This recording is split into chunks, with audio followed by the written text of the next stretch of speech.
আজকের খুতপাটি অত্যন্ত প্রয়োজনীয় একটা বিষয় নিয়ে, যা সকলেই জানে এবং সকলেই শুনে থাকে। আমরা আসলাম এবং একসাথে একটি কাজ করলাম, তারপর আমরা চলে গেলাম, এটুকুই। এটা হলো সম্মিলিত একটা উদ্দেশ্যের বহিঃপ্রকাশ। আমাদের শুধু সম্মিলিত একটা উদ্দেশ্য ছিল।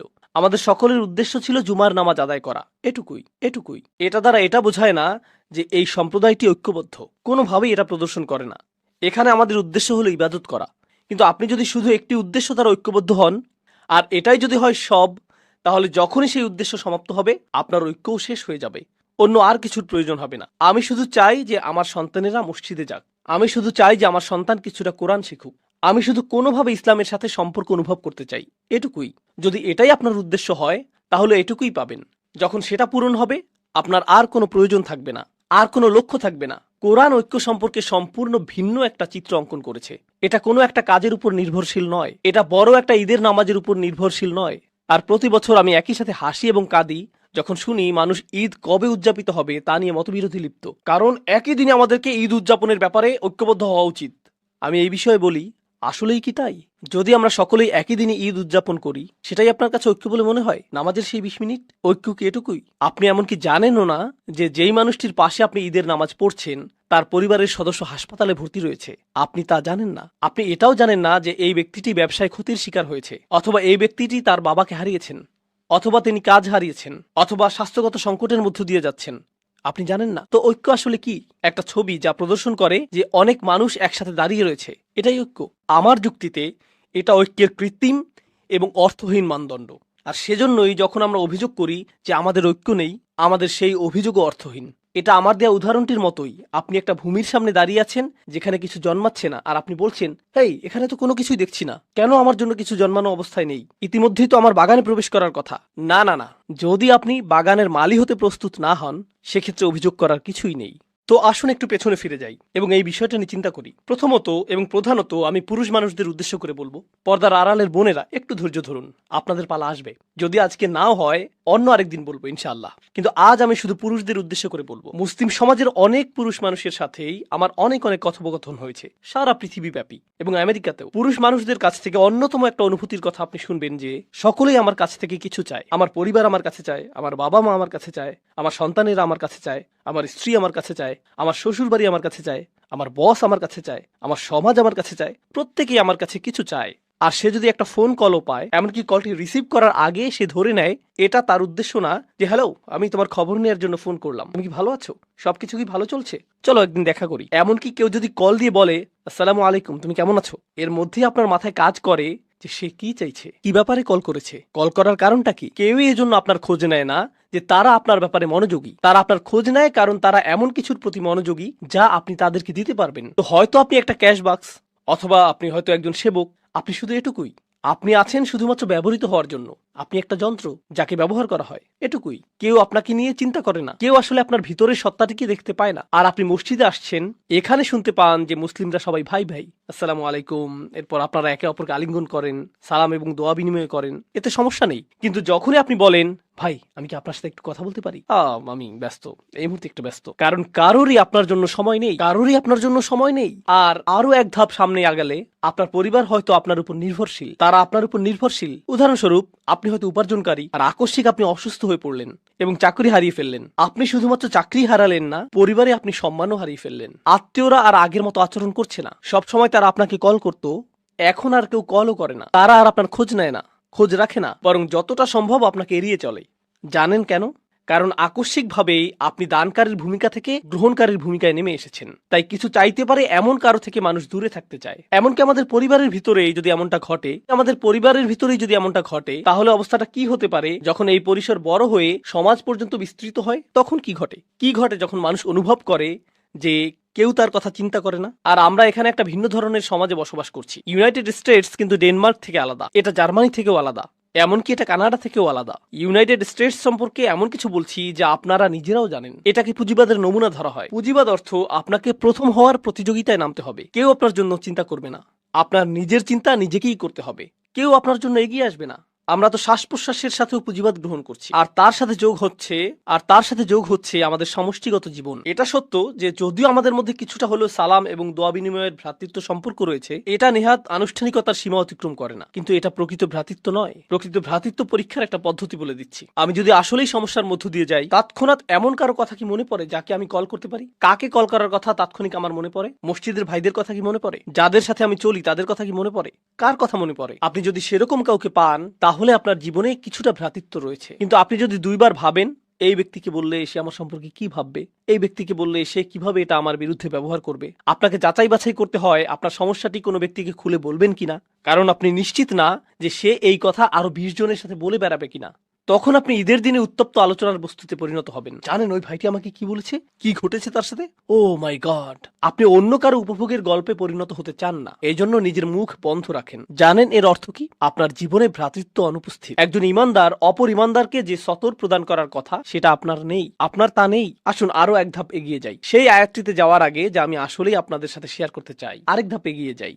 আমাদের সমাজে এমন তরুণ অথবা বৃদ্ধ মানুষ রয়েছেন যারা ব্যর্থ হয়েছেন। ব্যর্থতাও জীবনেরই অংশ। আপনি কোনো পরীক্ষায় অকৃতকার্য হলেন, এটা ঘটতেই পারে। চাকুরির পরীক্ষায় ব্যর্থ হলেন, এটা ঘটতেই পারে। আপনি ধর্ম পালনে ব্যর্থ হতে পারেন। কোনো তরুণ হতাশার শিকার হয়ে মদ্যপান শুরু করতে পারে, এটা ঘটতে পারে। কেউ হারাম সম্পর্কে জড়িয়ে পড়তে পারে, এরপর ড্রাগ, মদ্যপান এবং এ জাতীয় আরো অন্ধকার পথ বেছে নিতে পারে। আরো খারাপ পথেও যেতে পারে, সে আরো নিচে চলে যেতে পারে, আরো নিচে চলে যেতে পারে। আপনি যদি আপনার শিশু সন্তানটিকে নিয়ে হাঁটেন আর শিশুটি পড়ে যায়, তখন আপনি কি করেন? আপনি তাকে তুলে নেন, তাকে মুছে দিবেন। যদি সে আঘাত পায়, সেখানে ব্যান্ডেজ লাগিয়ে দিবেন, অ্যান্টিসেপটিক লাগিয়ে দিবেন, তাকে সেরে ওঠার সুযোগ দিবেন যাতে সে সুস্থ হয়ে ওঠে। আমাদের সমাজে কি ঘটে, কি হয় যখন আমাদের পরিসরে কেউ নিচে পড়ে যায়? ও মাই গড, আস্তাগফিরুল্লাহ। এই যুগের তরুণদেরকে দেখো। জানো কি দেখলাম? আব্দুল করিম কি করেছে জানো? লা হাওলা ওয়ালা কুওয়াতা ইল্লা বিল্লাহ। আমি তাকে অমুক জায়গা থেকে বের হতে দেখলাম। ইন্না লিল্লাহি ওয়া ইন্না ইলাইহি রাজিউন। কেউ একজনের তার সাথে কথা বলা উচিত। জানেন বিষয়টা কি?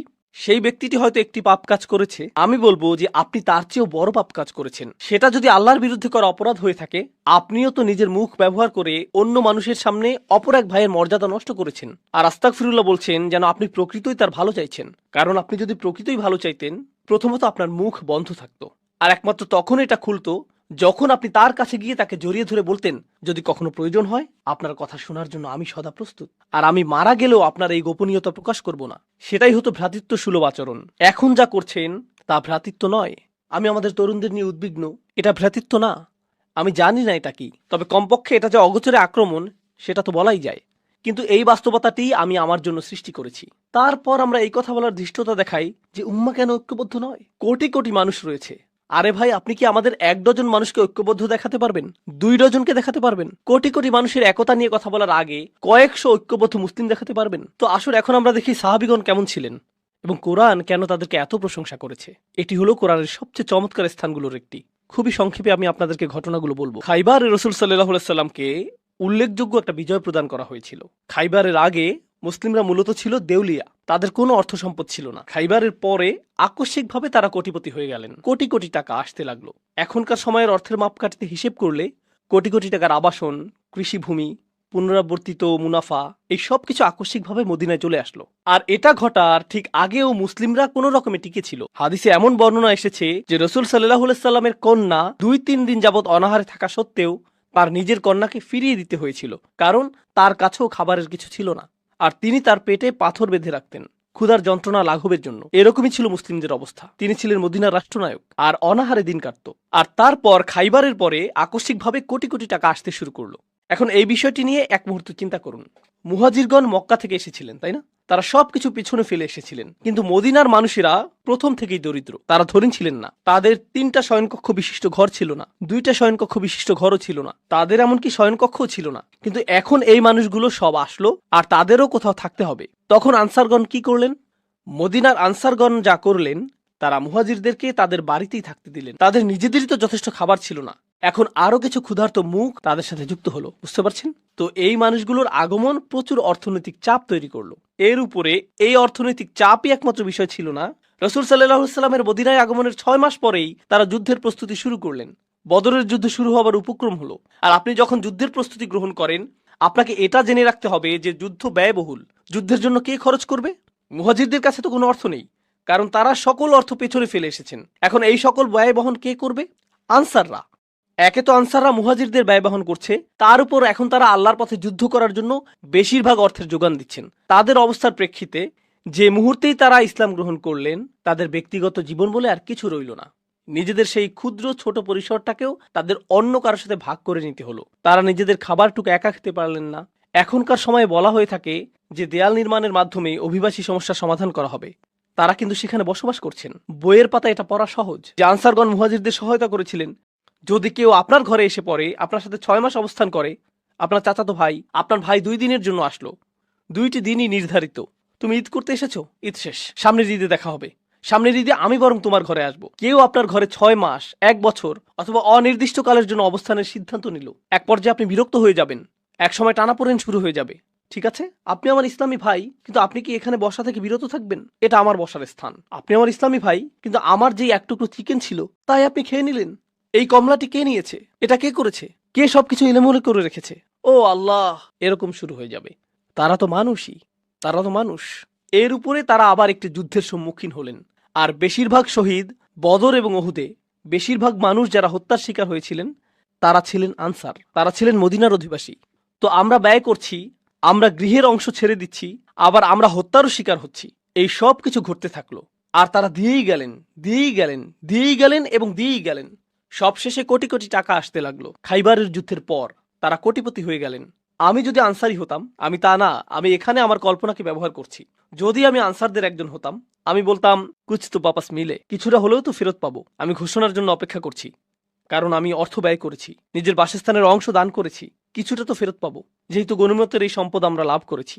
এখন আয়াতটি লক্ষ্য করুন, মা আফা আল্লাহু আলা রাসূলিহি, আল্লাহ যাই তার রাসূলের মাধ্যমে অর্জন করার সামর্থ্য প্রদান করেছেন, মিন আহলিল কুরা, অর্থাৎ সেই শহরগুলো থেকে, যার অর্থ খাইবার, ফালিল্লাহ, তা আল্লাহর মালিকানাধীন। প্রথমত একটা অংশ হচ্ছে আল্লাহর উদ্দেশ্যে। এটা দিয়ে কি বোঝায় তা এখন বলবো না, অন্য এক সময় বলবো। ওকে, ঠিক আছে, আল্লাহর জন্য, আমি বুঝতে পেরেছি। এরপর অলির রসুল, পরের অংশটি যাচ্ছে রসুল সাল্লাল্লাহু আলাইহি সাল্লামের উদ্দেশ্যে, রসুল এবং তার পরিবার। ওকে, ঠিক আছে, এটা বেশ ভালো। ওয়াজিল কুরবা, নিকট আত্মীয়দের জন্য, ওয়াল ইয়াতামা, ইয়াতিমদের জন্য। আমি একজন আনসারি হয়ে তাকিয়ে আছি, ঠিক আছে, এতিমরা পাবে, আমি হয়তো এর পরে পাবো। ওয়াল মাসাকিন, গরিব মানুষেরা। ওকে, ঠিক আছে, গরিব মানুষদের পালা শেষ। এখন কি আমার প্রসঙ্গ আসবে? ওয়াবনিস সাবিল, যে মানুষেরা ভ্রমণরত, তাদের সাহায্য প্রয়োজন, কিছু অর্থ তাদের কাছেও যাবে। ঠিক আছে, তারপর এই আয়াতটির শেষে আল্লাহ বলছেন, মা আতাকুমুর রাসূলু ফাখুযুহু, আল্লাহ রসুল তোমাদের জন্য যা নীতি নির্ধারণ করেন তা গ্রহণ করো। ওমা নাহাকুম আনহু ফান্তাহু, আর তিনি যা নিষেধ করেন তা থেকে বিরত থাক। ঠিক আছে, এখন পরবর্তী আয়াত, পরবর্তী গ্রহীতার কথা আসছে। লিল ফুকারা ইল মুহাজিরিন আল্লাযীনা উখরিজু মিন দিয়ারিহিম ওয়া আমওয়ালিহিম ইয়াবতাগুনা ফাদলাম মিনাল্লাহি ওয়া রিদওয়ানা, কপরদকহীন মুহাজিরগণ, যাদেরকে তাদের গৃহ এবং সম্পত্তি থেকে উৎখাত করা হয়েছে, যারা আল্লাহর অনুগ্রহের অন্বেষণ করে এবং তার সন্তুষ্টি কামনা করে, তারাই পরবর্তী গ্রহীতা। এখানে তো অনেকগুলো গ্রহীতা, সকল অর্থ বিভক্ত হয়ে যাচ্ছে, কিন্তু কার কথা এখনো উল্লেখ করা হয়নি? আনসারদের কথা উল্লেখ করা হয়নি। আর আনসারগণই সবচেয়ে বেশি অর্থ ব্যয় করেছিলেন, কিন্তু তাদের কথা এখনো আসেনি। সব শেষে আল্লাহ তাদের প্রসঙ্গ উল্লেখ করে বলছেন, ওয়াল্লাযীনা তাবাওয়াদ-দার ওয়াল ঈমান। শুধু লক্ষ্য করুন কিভাবে আল্লাহ তাদের সম্পর্কে বলছেন। আমি এই সব কিছু বলছি শুধু এটা দেখানোর জন্য যে কি চমৎকারভাবে আল্লাহ তাদের সম্পর্কে বলেছেন। সেই মানুষেরা তাদের ঘর এবং তারা পর্যাপ্ত স্থানের ব্যবস্থা করেছে, ঠিক যেভাবে আপনি আপনার ঘর উন্মুক্ত করেন, তারাও তাদের ঈমানকে উন্মুক্ত করেছিলেন। এখানে আল্লাহ আমাদেরকে একটা বার্তা দিচ্ছেন, আমার মুসলিম ভাইয়ের জন্য কতটুকু স্থান আমি আমার মনে তৈরি করেছি, এটা আমার ঈমানের অংশ। শুধুমাত্র নামাজের মধ্যে ঈমান সীমাবদ্ধ না, আমার মুসলিম ভাইয়ের জন্য যখন আমি হৃদয় উন্মুক্ত করি, তাতেও ঈমান রয়েছে। আর আল্লাহ বলছেন এই মানুষগুলো উন্মুক্ত হৃদয়ের অধিকারী। আনসারদের প্রসঙ্গ অনেক পরে এসেছে, কিন্তু আনসারগণ কখনোই সেরকম বোধ করেননি, তারা সেটা অনুভব করেননি। তাদের ঈমানের মতো তাদের হৃদয়গুলো উন্মুক্ত ছিল। তারা তাদের ঘর এবং ঈমান উভয়টি উন্মুক্ত করে দেন। মিন ক্বাবলিহিম, তাদের আগমনের পূর্বেই, ইউহিব্বুনা মান হাজারা ইলাইহিম। কথাগুলো তেলাওয়াত করা খুবই সহজ, কিন্তু অনুধাবন করা খুবই কঠিন। তিনি বলছেন তারা ভালোবাসেন তাদেরকে যারা তাদের কাছে আশ্রয় গ্রহণ করেছেন। ইয়া আল্লাহ, এটা যদি আপনার এবং আমার বিষয়ে বলা হতো, কথাটা এরকম হতো, তারা কোনো রকমের সহ্য করছে তাদেরকে যারা তাদের কাছে আশ্রয় গ্রহণ করেছে। তারা প্রায় তাদেরকে হত্যা করার দ্বারপ্রান্তে পৌঁছে গিয়েছে যারা তাদের কাছে আশ্রয় গ্রহণ করেছে। তারা কামনা করেছে যে যারা তাদের কাছে আশ্রয় গ্রহণ করেছে তারা যাতে নিজ এলাকায় ফিরে যায়। মুনাফিকরাই এই কথাগুলো বলেছিল, লা ইরজা'না ইলাল মাদিনাতি লা ইখরিজান্নাল আ'যু মিনাল আযাল। এই কথাটাই মুনাফিকরা বলেছিল যে তাদের নিজ এলাকায় ফেরত যাওয়া উচিত, এটাই তারা বলেছিল। তো এর অর্থ কি? আপনার মুসলিম ভাইয়ের জন্য হৃদয় উন্মুক্ত করা, তার সকল প্রয়োজন পূরণ করা। শুধুমাত্র অর্থনৈতিক প্রয়োজনই না, এর দ্বারা শুধুমাত্র অর্থনৈতিক সাহায্যই বোঝাচ্ছে না, এর দ্বারা বোঝাচ্ছে যে আপনি নিজের হৃদয়ে স্থান তৈরি করবেন, যাতে কোনো একজন আক্ষরিকভাবেই আপনার গৃহে আশ্রয় পেতে পারে। তাই আল্লাহ বলছেন, ইউহিব্বুনা মান হাজারা ইলাইহিম ওয়ালা ইয়াজিদুনা ফি সুদুরিহিম হাজাতাম মিম্মা উতু। অর্থাৎ যেই দায়িত্ব তাদেরকে প্রদান করা হয়েছে তার কারণে তারা নিজেদের হৃদয়ে কোনো অস্বস্তি রাখে না, তারা কখনোই অস্বস্তি অনুভব করে না, কারণ তারা কাউকে সহায়তা করছেন। তারা কখনোই অস্বস্তি বোধ করেন না, কারণ সে আমার ভাই, সে আমার বোন, সে আমার পরিবার। আল্লাহ বলেছেন যে সেটা আমার পরিবার। লা ইলাহা ইল্লাল্লাহর এই বন্ধন রক্ত সম্পর্কের চেয়েও বেশি। এটাই একমাত্র গুরুত্বপূর্ণ বিষয়। পরিবার সবার আগে, উম্মাহ সবার আগে, এটাই ছিল তাদের মনোভাব। আপনি অভিবাসন সংকট নিয়ে চিন্তা করেন। আমরা যেহেতু আমেরিকায় বসবাস করছি, আমরা চিন্তা করি মেক্সিকান অভিবাসীদের কথা, অবৈধ অভিবাসী এবং শরণার্থীদের কথা, তাই না? মুসলিম বিশ্বে যান, পাকিস্তানে যান, সেখানে আফগানি অভিবাসীরা রয়েছেন। মালয়েশিয়াতে যান, সেখানে ভারতীয় অভিবাসীরা রয়েছেন, ভারতীয় মুসলিম। বিভিন্ন মুসলিম দেশে যান, সেখানে অন্য দেশের মুসলিম অভিবাসী রয়েছেন। তুরস্কে যান, সেখানে সিরিয়ান অভিবাসী রয়েছেন, আর তারা উভয়ই মুসলিম, তারা উভয়ই মুসলিম। সেখানে বক্তব্যটি কি? মুসলিমদের মনোভাব সেই মুসলিমদের প্রতি যারা তাদের কাছে স্থানান্তরিত হয়েছে, সেই মনোভাবটা কেমন?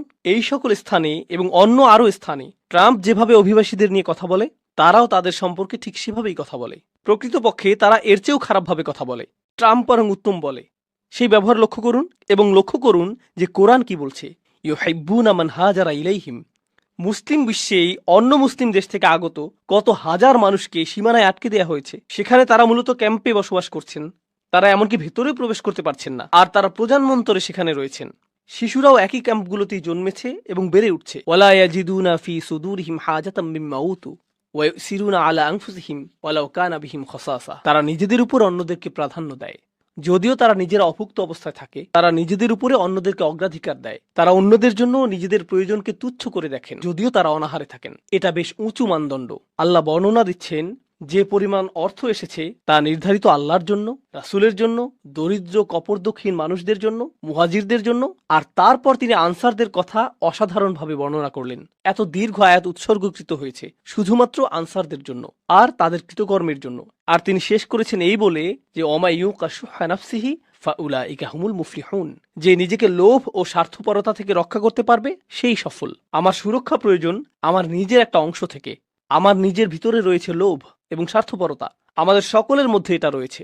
আল্লাহ বলেছেন আমাদের ভিতরে সুহ রয়েছে, আর আমাদের সুরক্ষা প্রয়োজন শুধুমাত্র শয়তানের কাছ থেকেই না, আমার সুরক্ষা প্রয়োজন আমার নিজের সুহ থেকেও।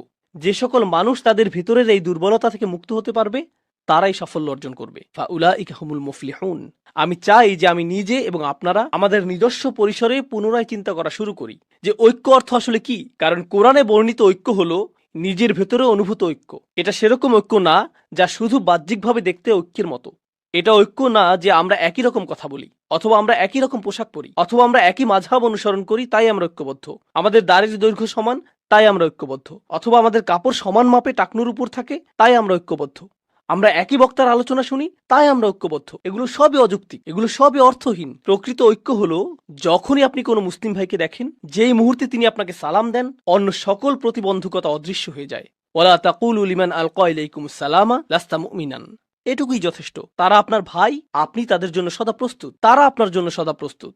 আমরা ঐক্যের প্রকৃত অর্থ জানবো না যদি আমরা এটা নির্মাণ না করি, যদি আমরা এটাকে লালন না করি। আর আপনি এবং আমি এটাকে লালন করতে পারবো যদি আমাদের নিজেদের ব্যক্তিগত পরিসর থেকে ঐক্যের চর্চা সৃষ্টি করা শুরু করি এবং মানুষের সাথে সম্পর্ক তৈরি শুরু করি।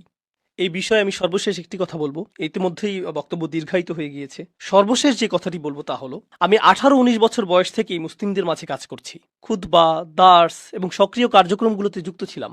এটা প্রায় 25-26 বছর আগের কথা। আমি এই কার্যক্রমে দীর্ঘ সময় ধরে সংযুক্ত। আমি অনেক হালাকায় যোগ দিয়েছি, অনেক ইমামের সাথে ঘুরে বেরিয়েছি এবং যারা ইসলামী সম্মেলনের আয়োজন করে এই মানুষদের পরিসরে যুক্ত ছিলাম। আর এই পরিসরে আপনি বন্ধুত্ব তৈরি করেন, তাদের সাথে আপনি কথা বলেন ইসলাম নিয়ে, আপনি কথা বলেন উম্মার সমস্যা নিয়ে, আপনি অমুক আয়াত নিয়ে কথা বলেন, আপনি অমুক হাদিস নিয়ে কথা বলেন, আপনি ইতিহাস নিয়ে কথা বলেন। জানেন এই 25 বছর যাবৎ আমার পরিসরের মধ্যে একটা জিনিস রয়েছে যা নিয়ে কেউ কথা বলেনি, আর আমিও এটা নিয়ে কারোর সাথে কথা বলিনি। আর তা হলো তাদের ব্যক্তিগত জীবনে তারা কি কি সমস্যার মধ্য দিয়ে যাচ্ছেন। আমার পরিসরের মধ্যে এমন মানুষ ছিলেন যারা সকল ধরনের সমস্যার সাথে লড়াই করে যাচ্ছিলেন। বিষণ্ণতা, দুশ্চিন্তা, এমনকি কখনো কখনো আত্মহত্যার চিন্তা, বিবাহ বিচ্ছেদের কষ্ট, সন্তান লালন পালন, ভিসা বাতিল হওয়া, সব ধরনের সমস্যা ঘটে যাচ্ছে, আপনার জানার বাইরে থেকে যাচ্ছে। কারণ তারা এটা জানে যে এসব বিষয়ে কথা বলার জায়গা এটা না। তাদের মনোযোগের কেন্দ্রবিন্দু হলো শুধু হালাকা। তাদের মনোযোগ হলো তুমি কি এই প্রোগ্রামটা করতে পারবে, এটাই তাদের মনোযোগের বিষয়, এটুকুই। আর তুলনা করার জন্য আমি খ্রিস্টানদের একটা গির্জায় গিয়েছিলাম শুধু দেখার জন্য যে তারা কি করে। এক বুধবার রাতে গিয়েছিলাম, এখানকার স্থানীয় একটা গির্জা। তারা গোল হয়ে বসে, প্রথমে ৫-৭ মিনিট তারা গান গায় এবং এই জাতীয় কিছু কাজ করে। এরপর ১ ঘন্টা অতিবাহিত করে। জানেন সেই ১ ঘন্টায় তারা কি করে? সেখানকার পাদ্রী একজনকে বললেন, এই তোমার নাম কি? আমার নাম ফ্রাঙ্ক। তোমার নিজের সম্পর্কে কিছুটা বলো ফ্রাঙ্ক। এটা তোমার এমন কি কোনো বিষয় আছে যার জন্য আমরা সবাই প্রার্থনা করতে পারি? হ্যাঁ, আমার মেয়ে আমার সাথে কথা বলে না, সেজন্য প্রার্থনা করুন। সকলে আসুন ফ্রাঙ্কের জন্য প্রার্থনা করি। পরবর্তী মহিলা, তুমি কি সমস্যায় রয়েছো? আসো তোমার জন্য প্রার্থনা করি। কল্পনা করতে পারেন তারা এভাবে কথা বলছে, আর এই মানুষগুলো একে অপরকে চিনেও না। সব শেষে তারা একে অপরকে আলিঙ্গন করলো। এরপর এক ব্যক্তি এসে বলল, আমার মেয়ের সাথেও আমার একই রকম অবস্থা ছিল, আমরা কিন্তু যোগাযোগ রাখতে পারি, মাঝে মাঝে এই বিষয়ে কথা বলতে পারি, এটা অনেক বড় প্রাপ্তি। আর আমি বিস্মিত হয়ে এটা দেখছিলাম। আমাদের সত্য ধর্মের অনুসারী হওয়ার কথা ছিল আদিল্লাতিন আলাল মুমিনিন, আমাদের হওয়ার কথা ছিল ইউসিরুনা আলা আনফুসিহিম। আমি দেখলাম যে এই সবগুলো আয়াতই এমন মানুষেরা চর্চা করছে যারা আমাদের ধর্মের ভিতরের কেউ না। আর এত বছর ধরে আল্লাহর ঘর মসজিদে এবং মুসলিম পরিবেশে থেকেও আমি এটা দেখিনি। যা আছে তা খুবই সামান্য। আমাদেরকে যত্নশীলতার সাথে লালন করতে হবে, ভ্রাতৃত্বের লালন করতে হবে। এখান থেকে ঐক্য আসবে। এটা বক্তব্য, আলোচনা এবং ভিডিও থেকে আসবে না। এটা আসবে যখন আপনি এবং আমি আসলেই সম্পর্ক তৈরি করব, গভীর সম্পর্ক। আল্লাহ আমাদেরকে একটি খাঁটি ঐক্যের অধিকারী মানুষে পরিণত করুন, আর আমাদেরকে একে অপরের প্রতি আন্তরিক করে দিন। তিনি আমাদের সম্পর্কের কৃত্রিমতা ও কপটতা দূর করে দিন এবং সবচেয়ে শক্তিশালী, গভীর এবং অকৃত্রিম সম্পর্ক দিয়ে তা প্রতিস্থাপিত করে দিন। বারাকাল্লাহু লি ওয়া লাকুম। আসসালামু আলাইকুম।